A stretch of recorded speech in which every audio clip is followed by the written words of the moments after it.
बिस्मिल्लाहिर्रहमानिर्रहीम। अस्सलातु वस्सलामु अलैका या खातमुन नबीयीन। इमरान नियाज़ी का कौम से खिताब आज बिल्कुल झूठ का पलंदा था। वही पुराने झूठ और पाकिस्तान की तारीख में सबसे बेहतर मईशत इमरान नियाज़ी हुकूमत को मिली और सबसे बुरी परफॉर्मेंस या खान की जो गवर्नमेंट की थी उससे भी बुरी परफॉर्मेंस पीटीआई की हुकूमत की है। ये कोरोना के आने से पहले पाकिस्तान की इकोनॉमी ग्राउंड हो चुकी थी। मैं उस पर आर्टिकल्स लिख चुका हूं। इन्होंने सबसे पहले उसके कर्जों की बात की जी। बेपनाह कर्जा हमें विरसे में मिला।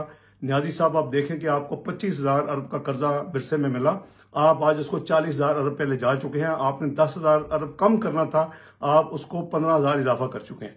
दूसरा आपने कहा जी इंटरेस्ट रेट जो था वो इंटरेस्ट हमारा बहुत ज्यादा हमारी कर्जों के ऊपर सूद की अदायगी थी।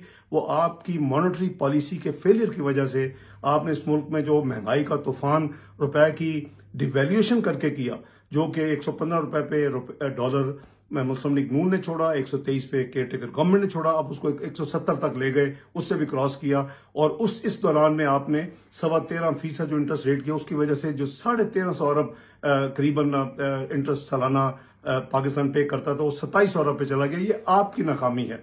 और फिर आपने महंगाई की बात नहीं की। महंगाई जो थी वो 2% पे, फूड इन्फ्लेशन 2% मुस्लिम लीग नून ने छोड़ी 2018 में, 4% पे कंज्यूमर प्राइस इंडेक्स पे छोड़ी आपने। नवंबर दिसंबर 2020 में 24% देहातों में फूड इन्फ्लेशन पे ले गए और 19% शहरों में ले गए। आपने गुर्बत, महंगाई और बेरोजगारी और पाकिस्तान में जो जो यानी मुआशी हालात हैं उसके ऊपर आपने टोटल तबाही की है पाकिस्तान की।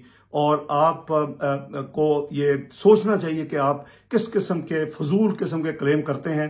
आपकी तकरीर का एक एक हिस्से का जवाब इंशाअल्लाह अगले 48 घंटे में फैक्ट्स एंड फिगर के साथ दिया जाएगा, ताकि कौम को पता चले कि आप कितने बड़े झूठे हैं। बहुत शुक्रिया।